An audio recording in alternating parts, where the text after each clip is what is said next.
Ops. Caia não, computador.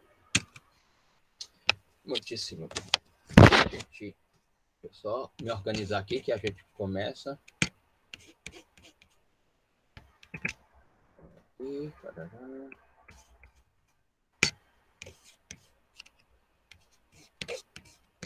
E vamos lá. Deixa eu botar o chat aberto aqui para não me perder nas conversas com vocês.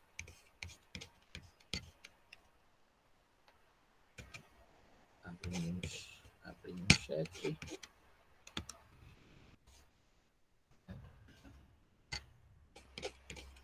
Muito bem. Podemos ir agora? Bom. Mais uma vez, boa tarde a todas e todos. Deixa eu só recapitular aqui, já vimos da investigação criminal e inquérito policial, da teoria constitucional dos procedimentos, da relação jurídica dos sujeitos processuais, da ação processual penal, incondicionada, condicionada e ação penal privada, das condições da ação e procedimento, e agora estamos em jurisdição e competência. E já passamos por jurisdição e chegamos, portanto, ao tópico denominado de competência penal. E quando pensamos em competência penal, pensamos na tradução de uma negação da jurisdição ilimitada, ou seja, de que a competência penal, ela, portanto, cria uma moldura da ideia jurisdicional, de que não existe uma jurisdição universal, uma jurisdição ilimitada. E, portanto, ela inequivocamente, a competência penal é a fórmula pela qual nós observamos a organização jurisdicional, ou seja, a jurisdição por competência, ou como constroem os autores nos seus livros de processo penal, a jurisdição por competência, ou seja, ela é um tratado fronteiriço da jurisdição, e um tratado fronteiriço da jurisdição que se caracteriza por algumas, digamos, que se caracteriza, portanto, por algumas luzes ou algumas estéticas, digamos assim. Ela é um poder ou um órgão jurisdicional determinado, específico, organizado, limitado. Ela é também uma espécie de exercício jurisdicional em termos de limítrofes, ou seja, em termos de fronteiras. Ela pode ser também a ideia constituída por uma lei, inequivocamente por uma lei, que vai, ela, analisar um fato acontecido, portanto, a competência penal, ela é oriunda de uma lei, de uma previsão normativa, e ela é, sem dúvida, a própria ideia de competência em razão daquilo que a própria previsão do Código de Processo Penal traz como previsão de competência em situações ou relacionadas à pessoa, e aí nós vamos tratar no próprio Código de Processo Penal de competência em relação à matéria e à pessoa, e partindo, seja, de ideias de competência absoluta a ideias de competência relativas, como nós já vimos. E quando falamos de competência absoluta, falamos do artigo 167 do Código de Processo Penal, e quando falamos de competência relativa, falamos de um critério geográfico, digamos assim, ou um critério, como dizem os autores, um critério territorial. Falamos no início sobre as propostas trazidas pelo professor Auri Lopes Júnior no seu curso de processo penal, com as 3 indagações que ele faz. Qual é a justiça ou o órgão competente? Qual é o foro competente e qual é a vara competente? Auri Lopes Júnior, portanto, coloca essas questões para tratarmos sobre esse sistema de regras trazido pelo Código de Processo Penal, traduzido no início de jurisdição e depois de competência, portanto.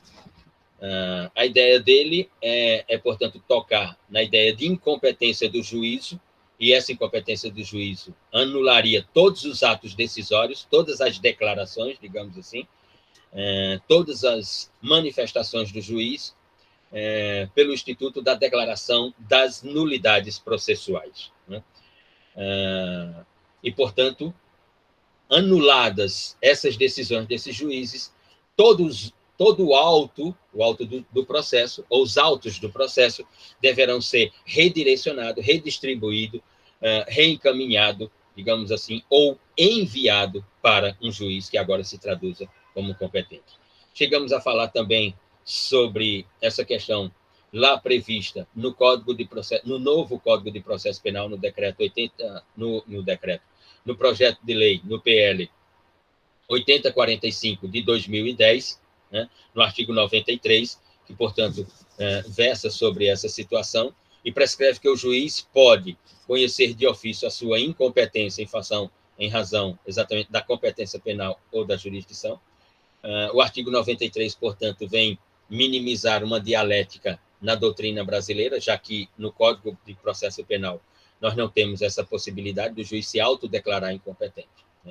Vimos na ideia de justiça competente, a ideia de uma construção de critérios de restrição e especialização, ou seja, a competência ela é traduzida por essas duas expressões, a restrição de competências, a moldura, a delimitação e a especialidade. Falamos aqui da justiça militar tanto federal quanto estadual, e da justiça eleitoral, da justiça militar pelo Código Penal Militar e o Código de Processo Penal Militar, os decretos 1001 e 1002 de 1969, e a justiça eleitoral à luz do Código Eleitoral. Aliás, a justiça eleitoral que no Brasil vive turbulências e turbulências, afinal de contas, o ano que vem é ano eleitoral, e nós temos os movimentos no tabuleiro de xadrez. Vamos ver quem vai dar um gambito da rainha nesse tabuleiro de xadrez para 2022.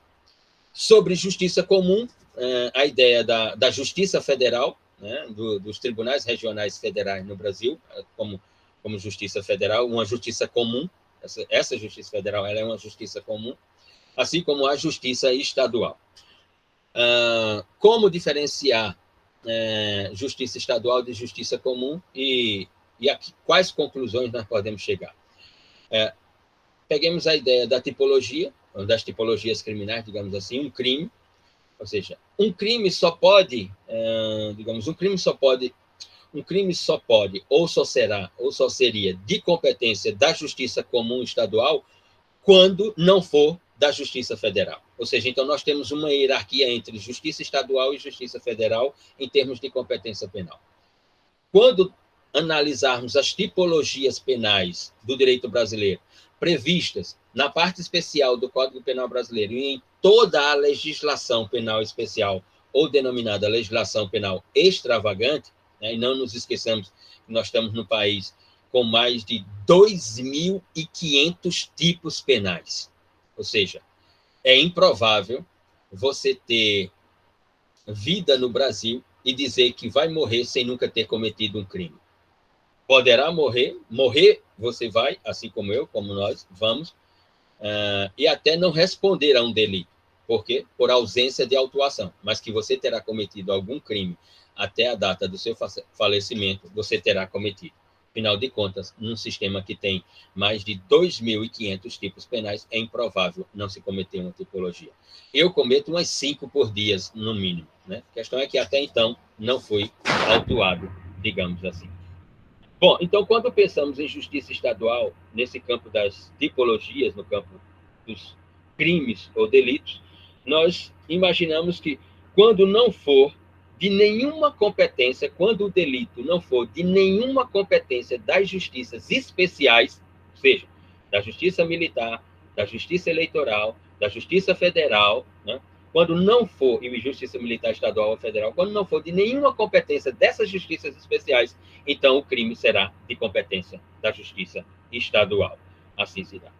Ou seja, e também quando não for de competência da Justiça Comum Federal.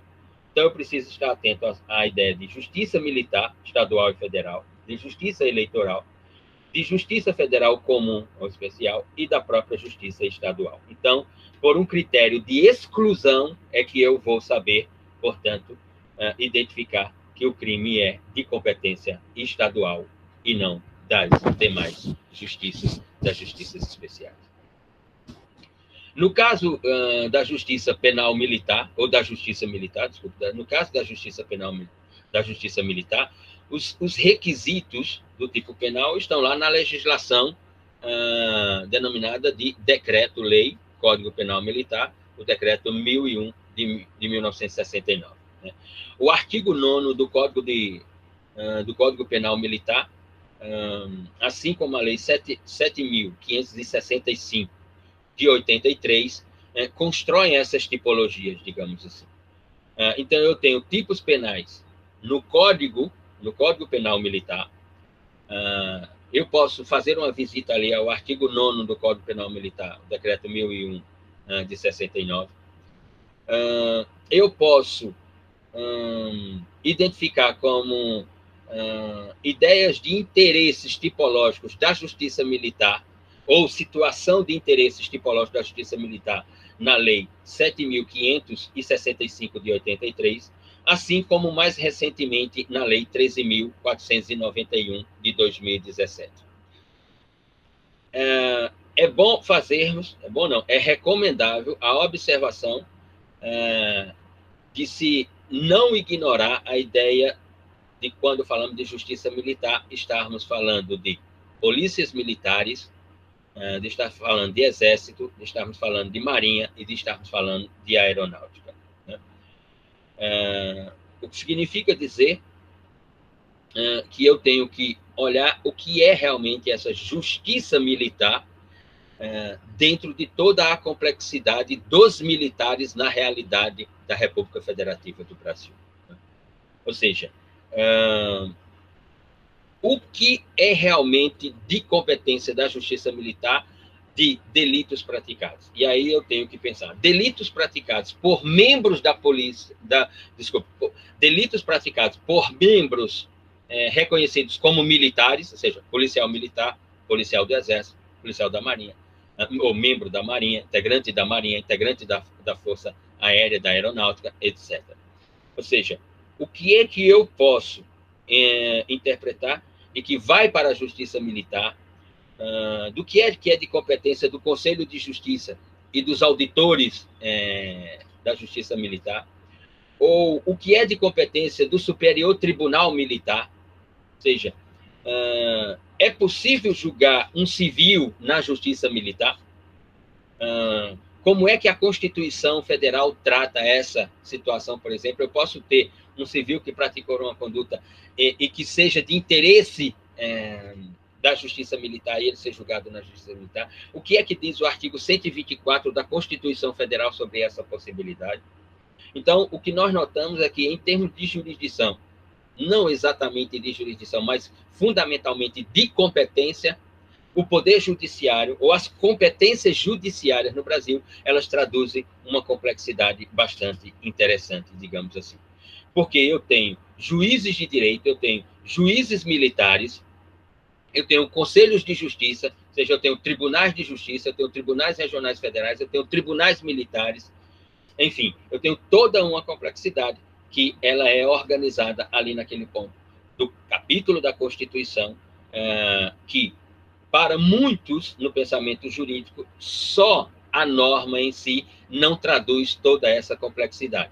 E que a doutrina assume competência para dissecar, digamos assim, as interpretações acerca, de forma a trazer um exemplo, da prescrição normativa do artigo 124 da Constituição Federal. Ou com relação à ideia dos juízes de direito, dos juízes militares, dos conselhos de justiça, o que está no artigo 125, parágrafo 4º da Constituição Federal.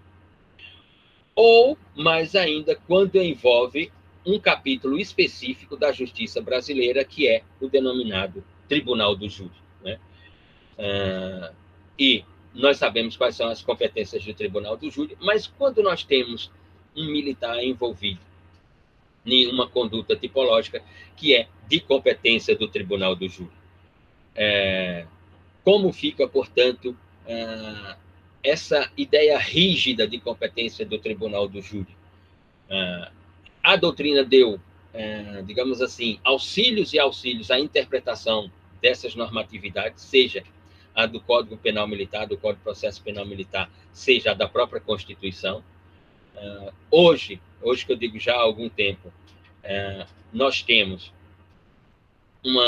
um cenário, digamos assim, um cenário jurídico ou uma estética jurídica da competência penal bem mais traduzida pela doutrina do que pela própria lei e pelos próprios procedimentos estabelecidos pela lei, né? Como essa questão, por exemplo, de um membro militar ir parar no tribunal do júri conforme a autuação, ou seja, conforme a ação praticada. Obviamente, se está fora do exercício da função militar, teremos uma interpretação. Se está no exercício da função militar, teremos outra interpretação. E como se dá esse mundo de complexidades de competência quando o sujeito é, portanto, um militar. A doutrina brasileira, não só brasileira, mas a doutrina processual nessas competências complexas teve que fazer enormes esforços, enormes exercícios, digamos assim, para elucidar o campo do que ela própria chamou de concurso de jurisdição e competência. O que ela mesma nominou, mas alguns vão dizer, mas a norma também, de alguma forma, já estabelecia essa ideia de concurso. Mas a expressão trazida pela doutrina é que esclarece, não completamente, obviamente, mas de alguma forma, ou eu diria com passos largos, pelos esforços que realizou, esclarece esse concurso de competências numa justiça tão complexa como essa do Brasil. Bom, a Justiça Federal consagrada no artigo... Vamos às justiças, portanto, vamos a elas.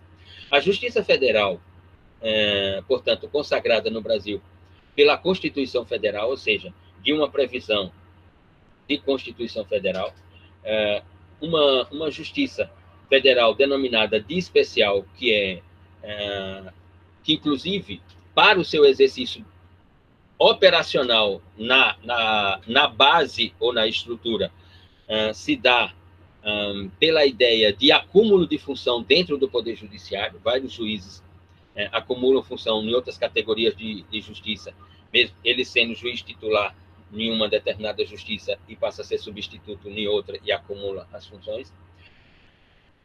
A redação do artigo 121 da Constituição sobre justiça eleitoral, Justiça Federal Eleitoral, estabelece como ela se operacionaliza, como ela se compõe, qual é a sua hierarquia, ou quais são as suas hierarquias, digamos assim.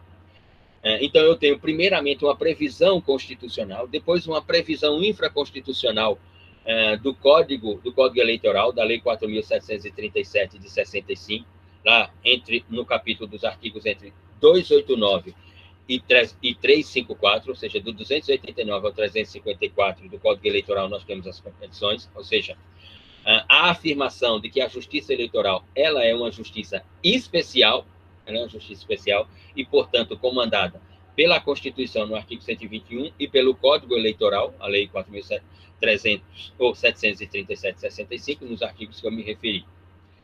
Em caso de concurso, e aí nós teríamos justiça eleitoral comum, justiça eleitoral especial, ou justiça eleitoral federal, em caso de concurso de jurisdição e competência, como diz a doutrina, o artigo 78, inciso 4, do Código de Processo Penal,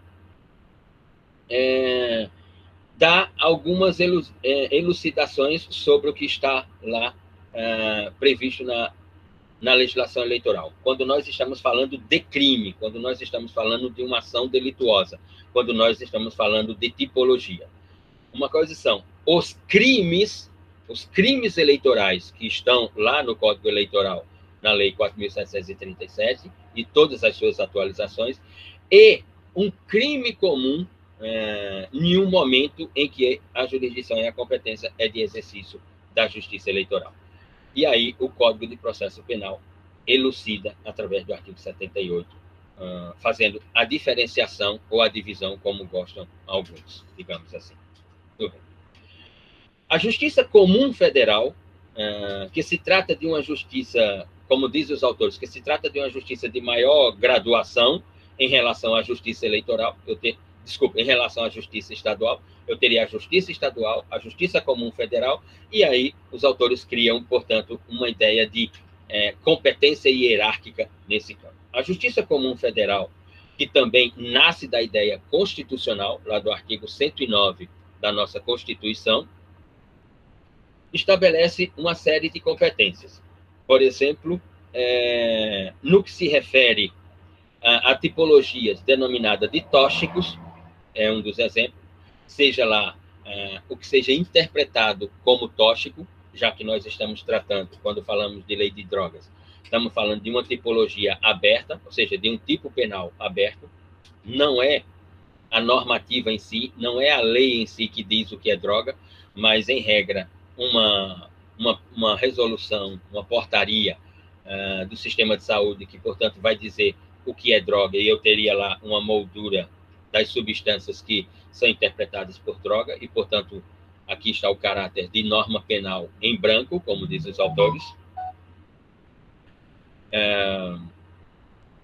Seja no caso da Lei 11.343, de 2006, lá no artigo 34, no artigo 33 e no artigo 28, no artigo 28 para a questão de usuário, no artigo 33 para a questão de traficante, seja lá na Lei 68 de 76, que parte dela foi revogada pela Lei 11.343 de 2006, lá nos artigos 12, nos artigos 14, nos artigos 16, que recebem nova redação com a Lei 11.343, eu tenho, portanto, a ideia de tráfico de drogas dentro desse concurso de jurisdição, né?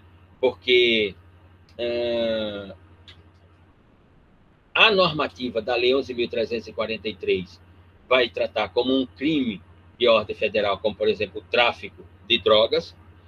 O artigo 28, já para a ideia de usuário, estabelece, portanto, uma nova ideia de concurso, digamos assim, de competência e jurisdição. Essa é uma das matérias interessantes para se estudar competência, a matéria de tóxico no Brasil, exatamente por causa dessa divisão que a própria doutrina construiu entre o que é usuário, entre quem é usuário e quem é traficante, do 28 e do 38, que inclusive está no Supremo Tribunal Federal para uma decisão de mérito, para uma decisão final, portanto, sobre a interpretação do artigo 28, o que é que representa o artigo 28 realmente, qual é a norma do artigo 28, é crime ou não é crime, usuário pratica crime ou usuário não pratica crime, se pratica crime está despenalizado ou não está despenalizado, crime eu só posso falar do 33 e aí a competência é outra, e se no 28 eu não trato de crime, então a competência vai ser também diferente, enfim, como é que eu trato a questão das drogas na realidade jurídica brasileira? E o Supremo Tribunal Federal está para decidir, portanto. Se a Justiça Comum Federal se ela domina, portanto, essa ideia do concurso de jurisdição na ideia do tóxico ou das drogas, a Justiça Comum Estadual, a justiça de cada estado da federação, é, sem dúvida, a ideia de uma justiça residual das competências da Justiça Comum Federal. Ou seja, para voltarmos ao início do discurso, o que não é de competência da Justiça Comum Federal será, portanto, de competência da Justiça Estadual. O que não é de competência dessa Justiça Comum Federal, o que não é de competência das justiças especiais, como a Justiça Eleitoral, etc., como a Justiça Militar, etc., então será de competência da Justiça Estadual. Todas as causas não alcançadas pelas demais justiças, a Justiça Comum Federal e as justiças especiais, serão alcançadas pela Justiça Comum. Então, essa é a sua competência. Então, a ideia de interpretação da competência penal nesse campo é, sem dúvida, pela ideia de exclusão, ou seja, de eliminação por exclusão. Não vou afirmar como exceção, né? Mas a doutrina vai dizer um ponto crucial é exatamente a ideia dos casos de competência do Tribunal do Júri, que tem competência prevalente, né, em razão da matéria, ou seja, da ideia dos crimes contra a vida, né? O título e capítulo dos crimes contra a pessoa e dos crimes contra a vida. Então, o artigo 5º, inciso 35, o artigo 5º, inciso 38, a linha D, estabelece essa competência rígida do tribunal do júri pela matéria. Então, matéria aqui, tentado ou consumado contra a vida, nenhuma ideia civil de uma teoria da sociedade, de relações sociais, a competência será sempre do tribunal do júri. O tribunal do júri é uma justiça especial, Luciano? Eu não saberia dizer se eu poderia afirmar o tribunal do júri como uma justiça especial. Eu diria que o tribunal do júri, que está dentro da justiça comum, que tem previsão para a justiça estadual dos estados da federação, ele tem procedimentos especiais e tem uma competência, sem dúvida alguma, especial, dada pela matéria. Agora, se é uma competência, se é uma justiça especial, eu não me arriscaria a fazer essa afirmação. A ideia é que ele tem competência por um rol de crimes, né? E essa competência por rol de crimes, como eu acabo de me referir sobre título e capítulo, ela está lá no Código de Processo Penal, no artigo 74, e que vai dizer sobre os crimes tentados ou consumados contra a vida, ou seja, dali do artigo 121 da parte especial do Código Penal ao artigo 128. Nesse ponto aqui estariam, portanto, todas as competências do Tribunal do Júri. Mas lá no novo Código de Processo Penal, no projeto de lei 8045 de 2010, esse rol de competências, ele tem sido proposto numa ideia de alargamento, o que a doutrina entende que não há sentido. De a competência e para além do que está no 74 do atual Código de Processo Penal, ou seja, tentados e consumados contra a vida. Eu não teria uma posição, muitos autores têm a posição do alargamento da competência para outras tipologias, aliás, muitos autores no Brasil têm a ideia de que o Tribunal do Júri poderia assumir competências de outra natureza, como, por exemplo, improbidade administrativa, ou várias matérias daquilo que estão dentro de um campo bem maior chamado direito penal econômico, e, portanto, muitos autores entendem que poderia haver um alargamento da competência para crimes contra o sistema financeiro, crimes de sonegação ou supressão de tributos, etc. Enfim, uma ampliação dessa competência. Seguramente inspirado na realidade americana de que qualquer caso de direito relacionado a crime pode ir ao tribunal do júri, né, com os seus procedimentos específicos da common law. Aqui querem importar só a ideia da competência e manter os procedimentos que nós temos, né? Nós temos a ideia dos juizados especiais criminais, nós temos o advento, inclusive, dos juizados especiais, como uma forma de justiça através da Lei 9.099 de 95. Eu diria, inclusive, que a Lei 9.099 de 95 é um dos primeiros, se não for o primeiro, mas sim, sem dúvida alguma, é um dos primeiros momentos, ou uma das primeiras iniciativas de construção daquilo que hoje nós chamamos de justiça penal negociada, né, já que ela é direcionada para um campo tipológico específico, que são os tipos penais de menor potencial ofensivo, e com a previsão no artigo 89 da lei, né, da própria lei da 9.099, de um instituto puramente de negociação penal, que é o instituto da transação penal. Eu diria, portanto, que essa justiça, e aí alguns dizem, mas é uma justiça, Luciano, ou seja, a criação de um juizado, não seria um juizado dentro da justiça? Sim, a exemplo do Tribunal do Júri dentro da Justiça como um tribunal com características específicas, mas não uma justiça. E aqui nós estamos falando de juizado especial, nós falamos de juizado especial no âmbito civil, no âmbito criminal, no âmbito de jurisdição estadual, federal, enfim. O novo Código Código de Processo Penal, no artigo 100, mantém a ideia dos juizados como nós temos desde a Lei 9.099 de 95. Mas, no artigo 99, com relação ao rol de crimes de competência do Tribunal do Júri, eles querem um alargamento, digamos assim, dessas competências. Não sou favorável ao alargamento da competência do Tribunal do Júri, né? Assim como também não sou favorável ao Tribunal do Júri como um tribunal formado por leigos para decidir casos jurídicos. Não é essa a minha posição, ou não é essa a nossa posição, digamos assim.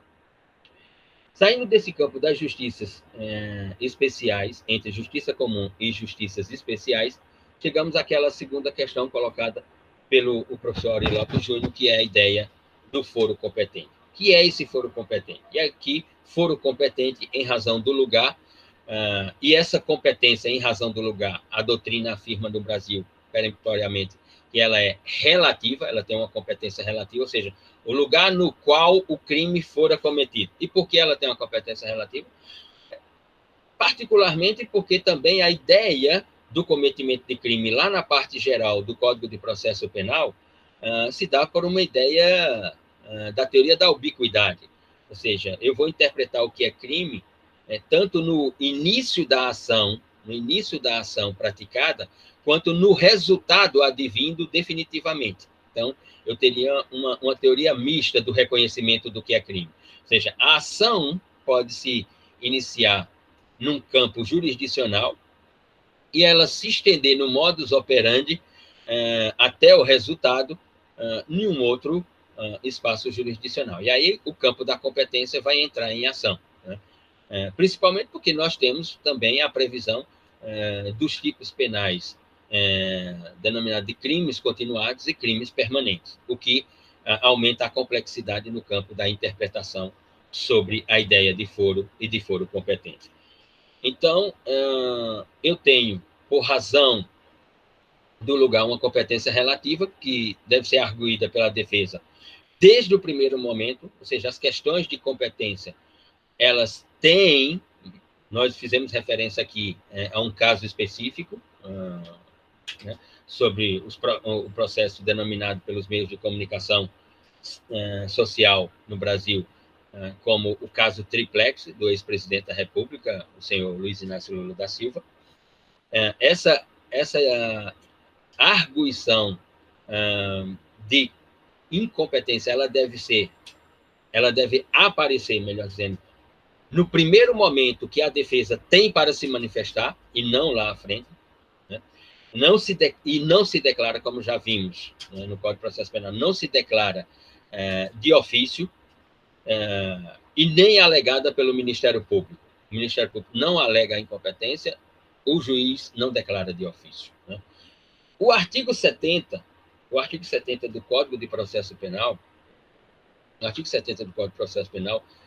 fala do lugar da infração, né? E é entendida aqui a infração como o resultado final, e não início do cometimento da ação sem a consumação, digamos assim. Mas nós temos tipos penais,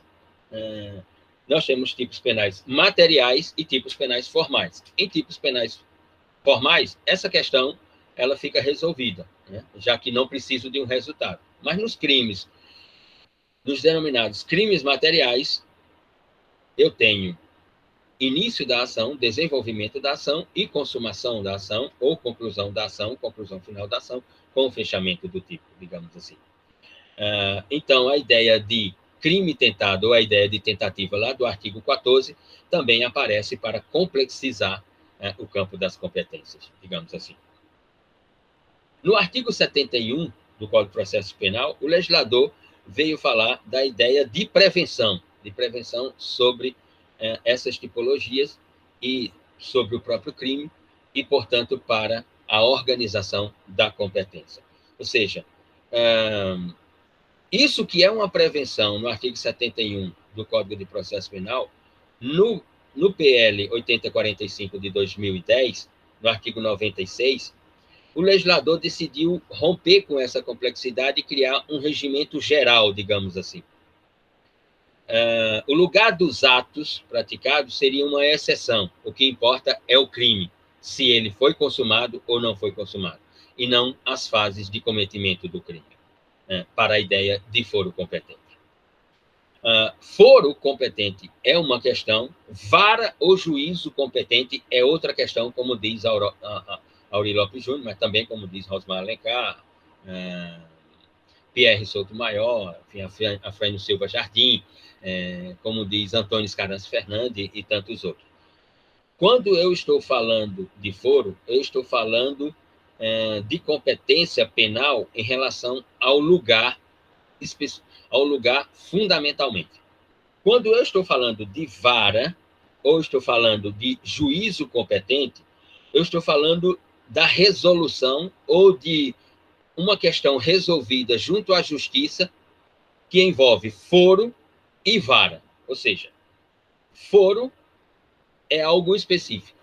Vara e juízo competente são algo que vão abarcar a ideia de foro na ideia de competência penal do direito brasileiro, digamos assim. No Código de Processo Penal, no artigo 83 do Código de Processo Penal, o legislador vai falar ou estabelecer o que ele chamou de concorrência entre os juízos, né? Ou concorrência entre juízes competentes ou jurisdição comunitária. Quando um juiz tem mais de uma competência, no caso concreto, para decidir sobre a demanda judicial. Quando se trata, por exemplo, da observação da teoria do delito, ou da teoria dos delitos, ou da teoria do crime, no campo da antecedência dos atos, ou seja, no campo daquilo que, no direito penal, os autores vão chamar de intercrimes, ou seja, das fases do crime, e que não são, portanto, fases criminalizadoras, mas que, com o resultado, na análise do delito e, portanto, da ideia de competência, leva-se em consideração não para dizer que se vai decidir com base nas fases do crime, que isso é improvável, a teoria penal assim declaradamente afirma. Mas no que se refere a uma procedência de distribuição dos casos concretos para os juízos, melhor dizendo, para as varas, né, e para os juízos competentes, né, e não o foro competente, mas os juízos competentes, à luz do artigo 75, e o que portanto, ou o que se traduz, portanto, como uma racionalidade dessa ideia de competência. No novo Código de Processo Penal, lá no PL 8045, no artigo 97, o legislador decidiu colocar uma ideia de distribuição e, portanto, eliminar a ideia concorrente de juízos sobre jurisdição comunitária. Ou seja, sendo aprovada do jeito que está lá, essa prescrição do artigo 97, nós não teremos mais a ideia de jurisdição comunitária no direito brasileiro, digamos assim. Uma outra questão que é colocada, portanto, por Aurí Lopes Júnior no seu curso de processo penal, mas também por outros autores, é a ideia da competência por prerrogativa de função. Aquilo que, constitucionalmente, nós chamamos de foro privilegiado, né? Ou que os meios de comunicação social chamam de foro privilegiado. Na doutrina, nós vamos encontrar, portanto, como ideias de justiça por prerrogativa de função. E aqui é preciso a gente desfazer um mito que existe na realidade brasileira, né? Mais construído pelos meios de comunicação social do que pelo discurso jurídico, que é de que a competência por prerrogativa de função, ela é um benefício ou um privilégio. Não. Ela não é nenhum e nem outro. De maneira alguma, nenhum e nem outro. A prerrogativa de função, ou a prerrogativa por função, a competência por prerrogativa por função, eu diria que ela é até um prejuízo, né, ao investigado, ela é um prejuízo ao acusado, ao réu, porque eu tenho uma supressão de instâncias, ou seja, aquele que vai responder a um processo crime por uma ideia de uma lei que lhe agasalha com o título de competência por prerrogativa de função, está lhe tirando alguns direitos, na verdade, né? Direitos que seriam interessantes para ele, responder um processo da primeira instância até o Supremo Tribunal Federal. Se ele tem uma prerrogativa de função, por exemplo, vai passar a responder o processo já a partir do Tribunal de Justiça, como no caso do governador do Estado, né? Ou do deputado federal, do senador da República, que tem que responder o processo a partir já do Supremo Tribunal Federal. Ou seja, eu tenho uma supressão de instância inequívoca que não me parece interessante, né, do ponto de vista da estratégia processual para aquele que vai responder. Que foi um caso interessante no direito brasileiro, do ex-governador de Minas Gerais, Eduardo Azeredo, quando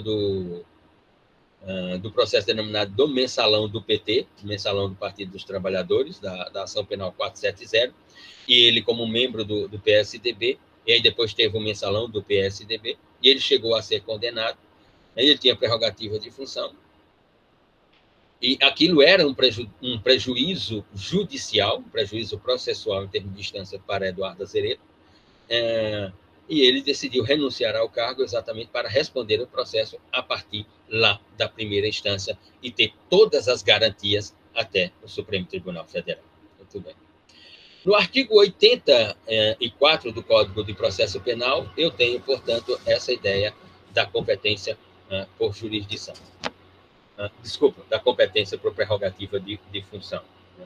Então, eu tenho as competências dos tribunais de justiça, eu tenho as competências dos tribunais regionais federais, eu tenho as competências do Superior Tribunal de Justiça e eu tenho as competências do Supremo Tribunal Federal. Então, vamos lá. Quando estamos falando dessas competências, estamos falando de crimes comuns e de crimes de responsabilidade. São essas as duas categorias. Crimes comuns, os que estão na parte especial do Código Penal e boa parte da legislação extravagante, e os crimes de responsabilidade, os crimes estabelecidos para esses membros, como membros do Supremo Tribunal Federal, como presidente da República, governador, etc., na legislação extravagante ou na legislação especial ou na legislação específica, né? Então, eu tenho, por exemplo, no Código de Processo Penal, os artigos 84, essa ideia do critério definidor do que é essa prerrogativa de função, e nos artigos 86 e 87, essa ideia, de alguma forma, ela é esvaziada porque é colocada para uma competência constitucional. Ou seja, quando eu estou falando do Tribunal de Justiça e quais as competências que o Tribunal de Justiça tem para julgar pessoas que têm prerrogativa de função, e quais são essas pessoas, o artigo 96, inciso 3 da Constituição Federal é que vai determinar a competência do Tribunal de Justiça e quem são os sujeitos que podem responder por processo lá no Tribunal de Justiça.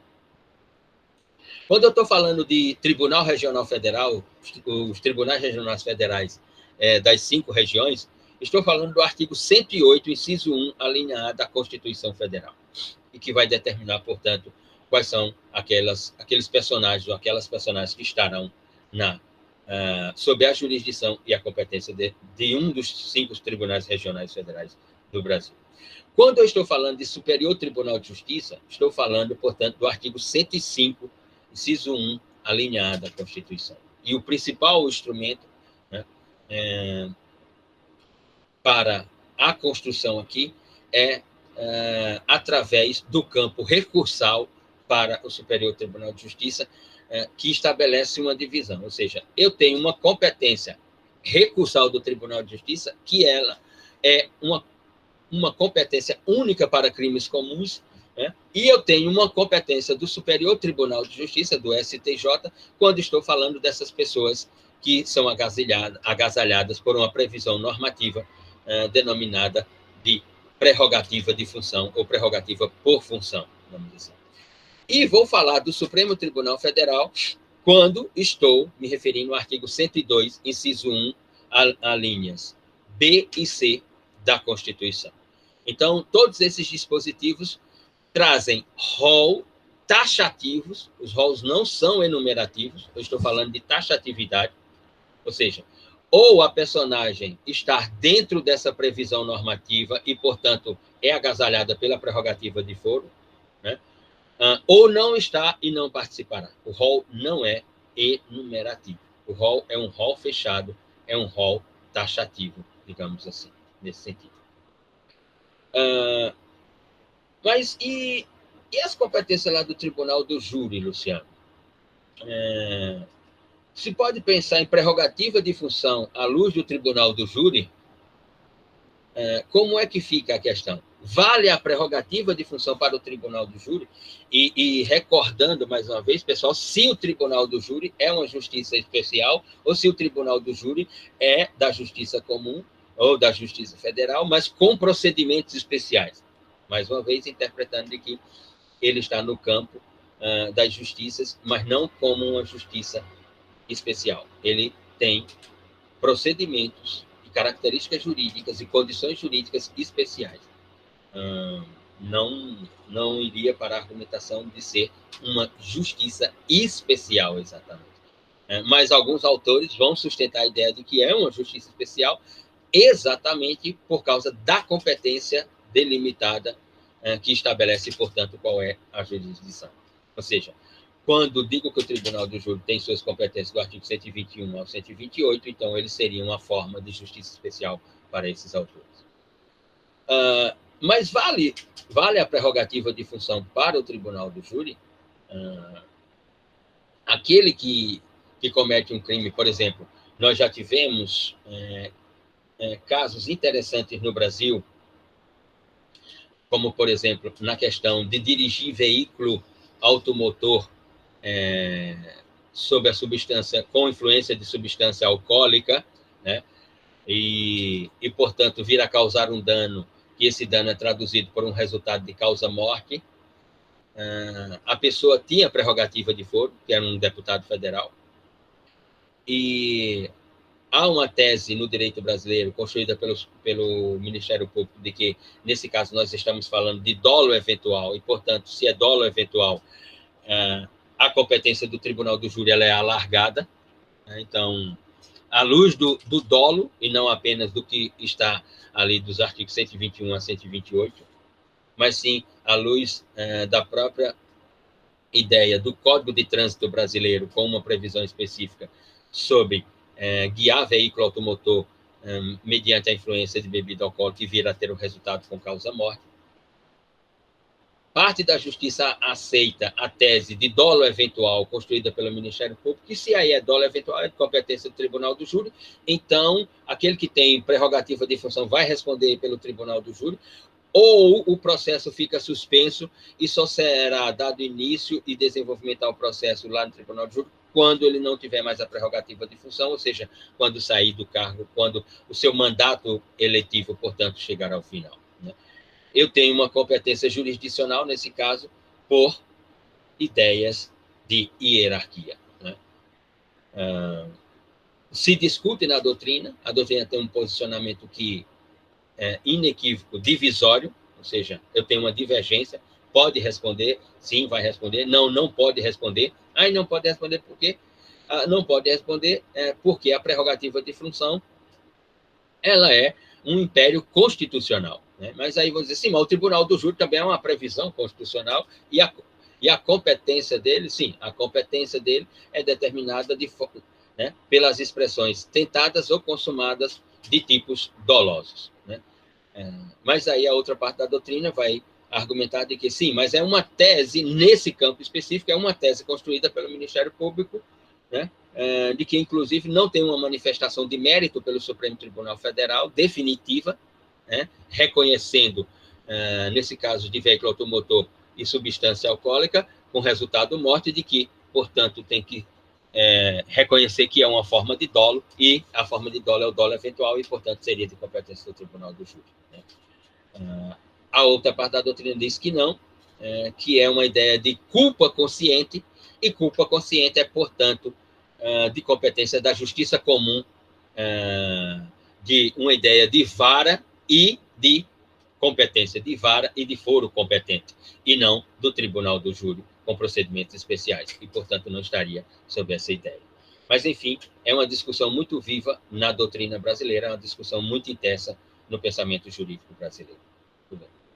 Mas, sobre tudo isso, sobre essas três colocações, ou essas três interrogações colocadas por Aurélio Lopes Júnior, que também é reproduzida por outros autores, tem também a ideia de uma matéria a ser tratada, que é a ideia da possibilidade de modificação da competência, ou seja, de possibilidade de modificação da competência por conexão ou por aquilo que os autores chamam de continência. Eu tenho, portanto, quando falamos aqui modificação dessa competência, nós estamos falando aqui de flexibilidade ou flexibilização da ideia de competência penal no direito processual penal brasileiro. Tanto a conexão como a continência, como formas de flexibilização da competência penal no direito brasileiro, ambas estão previstas nos artigos 76 e 77 do Código de Processo Penal. Diz a doutrina, ambas são causas de modificação. Dizemos são causas de flexibilização da competência ou causas de modificação dessa competência penal. Né? Ou, como dizem alguns, ou prorrogação da competência modificada pelo juiz. Essa ideia ela é interessante porque ela coloca na ordem do discurso a ideia da pluralidade de crimes e de agentes no cenário delituoso. Ou seja, ela traz para dentro da ideia de crime, né, e para dentro da ideia de agente, saindo do campo da individualidade para o campo da pluralidade, digamos assim. Eu vou falar de flexibilidade ou modificação da competência penal quando na prática do crime eu tiver uma pluralidade de agentes e de crimes, ou seja, quando eu tiver concursos, né? Então eu posso ter uma flexibilidade da competência penal. Com exceção, mais uma vez, né, com exceção lá daquelas previsões que nós já vimos sobre a tipologia de organização criminosa. Quando falarmos de organização criminosa, nós não vamos falar de pluralidade de agentes, nem de pluralidade de crime. Nós estaremos falando de um tipo que reúne um tipo único chamado organização criminosa, na Lei 12.850 de 2013. Então, essa discussão da modificação lá dos artigos do Código de Processo Penal, dos artigos 76 e 77 do Código de Processo Penal, sobre conexão e continência, na verdade, uma iniciativa que busca por uma harmonização e padronização da matéria delituosa e dos personagens delituosos para se construir a ideia probatória, ou seja, do conjunto de provas que estarão no processo penal. Ou seja, a participação de... participação não, ou seja, a definição de autores, coautores, partícipe, concurso de crime formal, concurso de crime material, pluralidade envolvendo, portanto, sujeitos e delitos, é uma ideia normativa do Código de Processo Penal que busca construir uma técnica, através dessa prescrição normativa, uma técnica de organizar e padronizar, portanto, a ideia do conjunto probatório, de como será produzida a prova para, portanto, as fases do processo penal e a prolação da sentença penal, seja ela condenatória ou absolutória. Ou seja, é uma ideia de uma decisão judicial, né, que vai procurar evitar conflitos sobre questões jurídicas operacionais, e não questões jurídicas materiais, porque as questões jurídicas materiais já vão lhe informar sobre como deve observar as questões jurídicas operacionais de procedimentos. É a isso que nos referimos. Ou seja, essas iniciativas do 76 e do 77 sobre conexão e continência sem dúvida, uma iniciativa de procurar minimizar o campo da decisão judicial nos erros. Ou seja, prolatar uma sentença penal contra alguém que a justiça não era competente. É nesse sentido que nos referimos. Nós, já mencionei aqui, caso recente de uma anulação do Supremo Tribunal Federal, né, de alguém condenado, depois de 7 anos de condenação, o Supremo Tribunal Federal prolata uma decisão reconhecendo que aquele juízo e aquele foro competente não tinham, portanto, competência para prolatar a decisão contra aquela pessoa, e que, portanto, a decisão ela é nula, plenamente nula, nesse sentido. Então, quando nós estamos falando de conexão do artigo 76, nós estamos falando, portanto, de interesse probatório. Toda vez que eu estiver falando de conexão, é interesse probatório. Interesse de como organizar o conjunto de provas. Interesse de organizar como isso irá parar dentro do processo penal, ou como isso será organizado dentro do processo penal, melhor dizendo. Quando estou falando de continência, estou falando, portanto, de fatos, estou falando de acontecimentos, estou falando de fatos praticados por 2 ou mais pessoas. Ou seja, quando eu tenho uma pluralidade de sujeitos. Quando eu estou falando de conexão, eu tenho uma pluralidade de matérias, de objetos, que serão objetos ou matérias probatórias. Quando eu estou falando de continência, eu estou falando de sujeitos que praticam ações, né? E que essas ações são crime ou delitos, nesse sentido.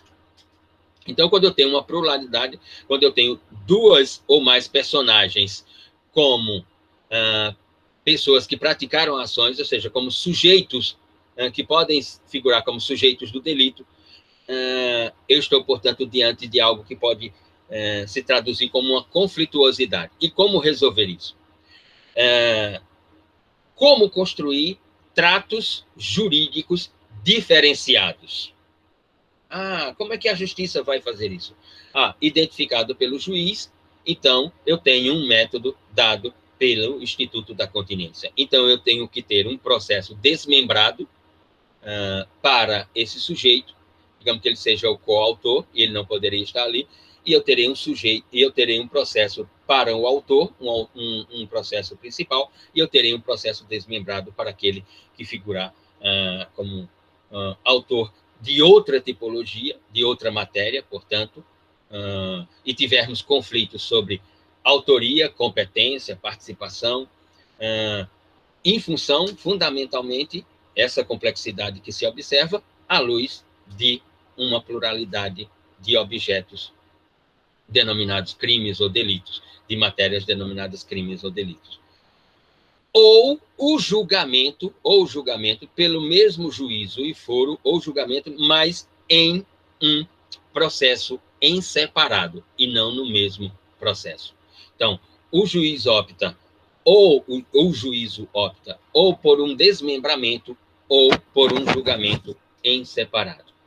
O que significa dizer que, quando falamos de conexão ou de continência, né, nós estamos falando de situações jurídicas relacionadas fundamentalmente ao que os autores vão chamar de o princípio da economia processual. A técnica de julgamento em separado ou a técnica de desmembramento do processo é, sem dúvida alguma, uma técnica para agilizar o processo e, portanto, estabelecer ou dar vida ou efetivar o princípio da economia processual. Ou seja, a ideia desse princípio orienta, portanto, uma reconstrução organizada do processo através da matéria probatória e da pluralidade de personagens, ou da pluralidade de sujeitos, ou da pluralidade de agentes, digamos assim. Então, a conexão que está lá no artigo 76 do Código de Processo Penal, ela tem a função, digamos assim, ela teria a função de agregar 2 ou mais tipos penais em um único processo. 2 ou mais tipos penais em um único processo que serão submetidos àquele julgamento. Né? O que a doutrina vai chamar de requisito de pluralidade de tipos penais. Requisitos de pluralidade de tipos penais pela conexão do artigo 76. Ou a ideia independente da pluralidade de agentes. Na conexão, eu posso tratar, portanto, no artigo 76, sobre pluralidade de tipologias penais e pluralidade de agentes. Ou seja, com a ideia de reorganizar o processo penal. E teria, portanto, dentro dessa técnica, né, de reorganização do processo, 3 modalidades, digamos assim, 3 modalidades que vão determinar a separação e a agilização processual no julgamento.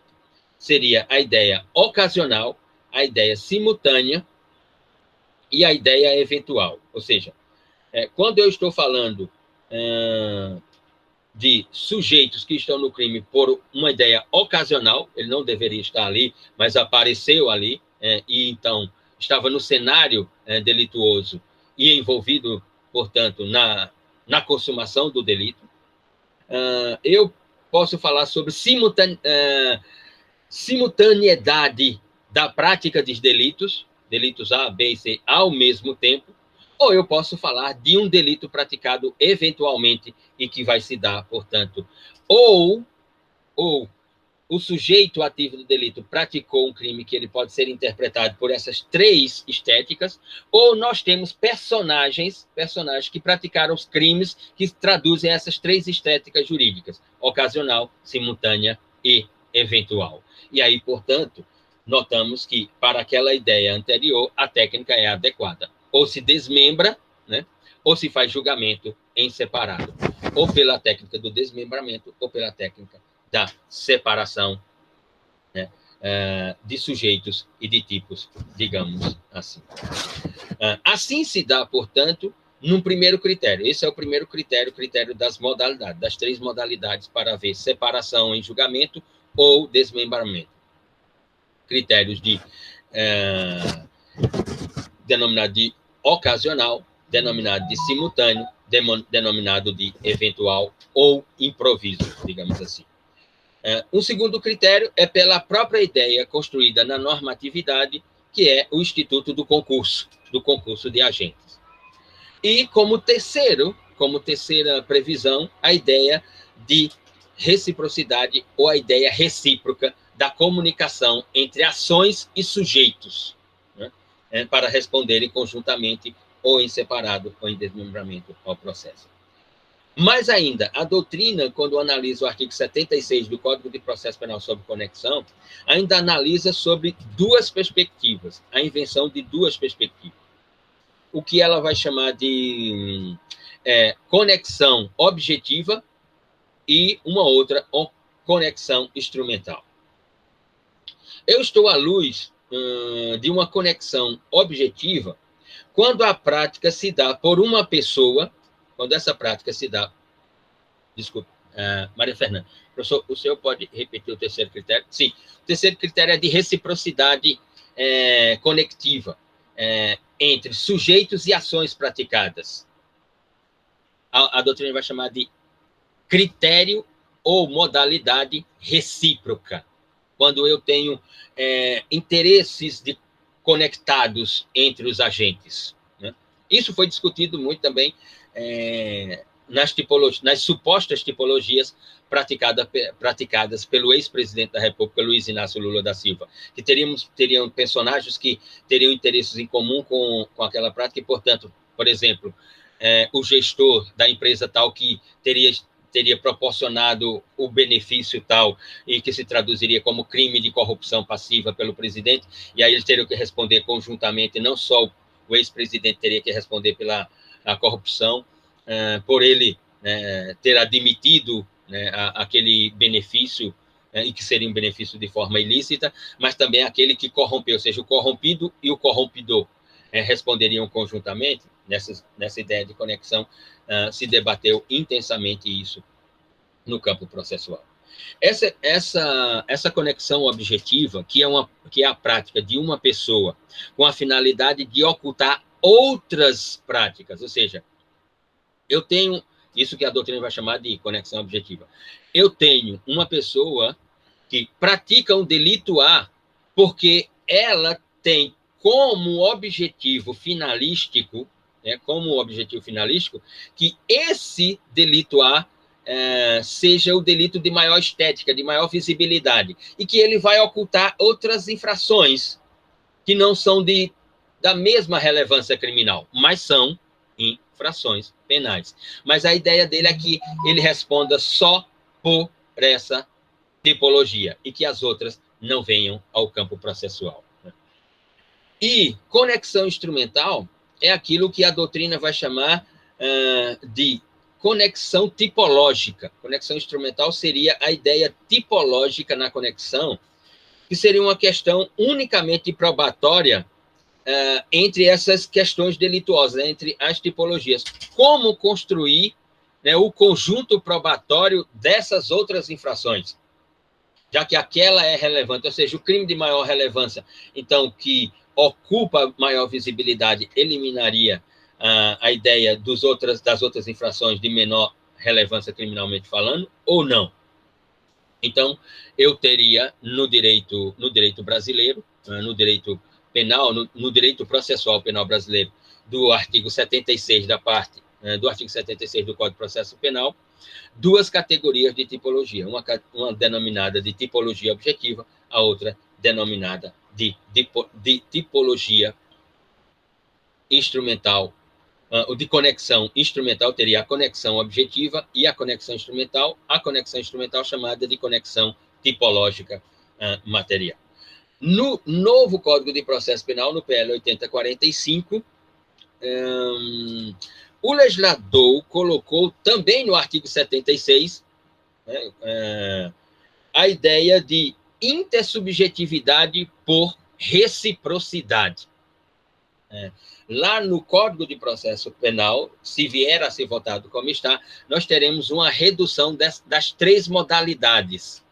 Ou seja, daquela ideia de modalidade como primeira categoria de modalidade ocasional, simultânea, eventual, teríamos uma supressão, com a segunda modalidade por concurso e a terceira modalidade por reciprocidade. A ideia no novo Código de Processo Penal é eliminar, portanto, a previsão lá no Código de Processo Penal, no novo Código de Processo Penal, a ideia é eliminar a terceira modalidade, a modalidade de reciprocidade. Então, nós teríamos uma minimização do campo da conexão. Nós só teríamos duas modalidades de conexão.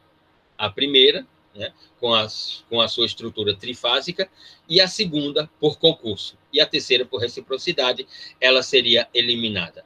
O que significa dizer que a dialética sobre conexão objetiva e conexão instrumental no direito brasileiro terá que ser reformulada à luz do novo Código de Processo Penal, se vier a ser votado dessa maneira, nesse sentido. No artigo 77, nós temos o Instituto da Continência, e sobre ele a gente fala no próximo encontro. Continuamos, portanto, no próximo encontro, com a ideia de conexão e continência dos artigos 76, 77 do Código de Processo Penal brasileiro. Ok?